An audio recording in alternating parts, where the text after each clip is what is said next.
श्री राधे। नमस्कार दोस्तों, आप सभी का हमारे YouTube चैनल में स्वागत है। मैं विजेंद्र आज आपके लिए एक और नई प्यारी सी छोटी सी कहानी लेके आया हूँ कि जो ब्रज के संत हैं उनकी महिमा अनंत है। वो कहीं भी रहते हैं लेकिन कृष्ण भक्ति में डूबे रहते हैं। कुछ भी करें कृष्ण भक्ति में रत रहते हैं। ऐसी ही कहानी कल्याण पुस्तक में भानदेव जी ने लिखी, वो मैं पढ़ने को मिली, जो मैं आप तक लेके आया हूँ। वो कहते हैं कि एक साधु महाराज वृंदावन की गली में एक छोटी सी दुकान चलाते हैं। वे अपनी दुकान में केवल बच्चों की पसंद की वस्तुएं ही रखते हैं। छोटे बच्चे ही उनके ग्राहक हैं। बच्चों की दिलचस्पी के खिलौने, चॉकलेट, मीठी गोली, मिठाई, चूड़ियाँ, कपड़े, तेल, जूते, चप्पल आदि चीज़ें उनकी दुकान पर हैं। दुकानदार के बेस में छिपे हुए साधु महाराज से मिलने के लिए, उनके दर्शन सत्संग के लिए मैं अगले दिन शाम को गया। लंबी दाढ़ी, माथे पर वैष्णवी टीका है, हाथ में गौमुखी, साधु वेश में वे कृष्ण भक्त दुकान के आगे बैठे थे। मैंने हाथ जोड़ के प्रणाम करके कहा, जय राधे। उन्होंने गौमुखी सहित दोनों हाथ मस्तक पर लगाकर जय राधे कहा और मुस्कुराकर मुझे संकेत से ऊपर आने के लिए कहा। मैं दुकान में गया और दुकान में जाने के बाद देखिए कुछ संत मिले। आप वृंदावन जैसे धाम में जाओ तो सत्संग करना, इधर उधर की बातें मत करना। धाम की महिमा निराली होती है। बीच बीच में छोटे बच्चे कुछ लेने आते हैं। साधु महाराज बड़े प्यार से उनके पास जाते हैं, उन्हें जो चाहिए वो दे देते हैं। जैसे भक्त भगवान की सेवा करता है वैसे ही दुकानदार साधु अपने बाल ग्राहकों की सेवा करते हैं। बालक आ रहे थे, जा रहे थे, इसी बीच सत्संग चलता रहा, जारी रहा। और जो साधु महाराज हैं वो बंगाल से हैं। गौड़ीय वैष्णव संप्रदाय के साधु हैं। उनके माथे का तिलक भी ये सूचित करता है वे साधु होने पर भी दुकान क्यों चलाते हैं। दुकान के आगे के भाग में एक साधु बैठे हो, यह कैसा दृश्य है। उनकी दुकान पर अनेक छोटे छोटे बालक आते। उन्होंने ये दुकान इस भावना से शुरू की थी भैया कि कभी न कभी उनकी दुकान पर कोई चीज लेने के लिए बाल कृष्ण पधारेंगे। जैसे बच्चे आते हैं ऐसे ही कान्हा भी आएंगे, श्री राधा रानी भी आएगी। बस ये भाव है और इस भाव से दुकान चलाते हैं।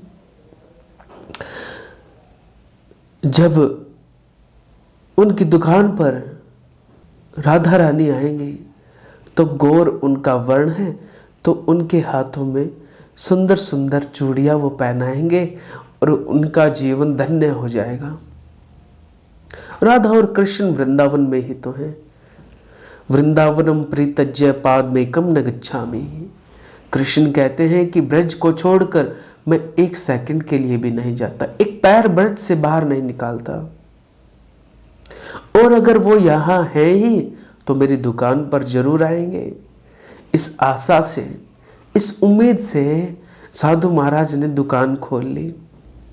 दुकान पर वे शाम को केवल 2 घंटे के लिए ही बैठते हैं, ज्यादा समय नहीं।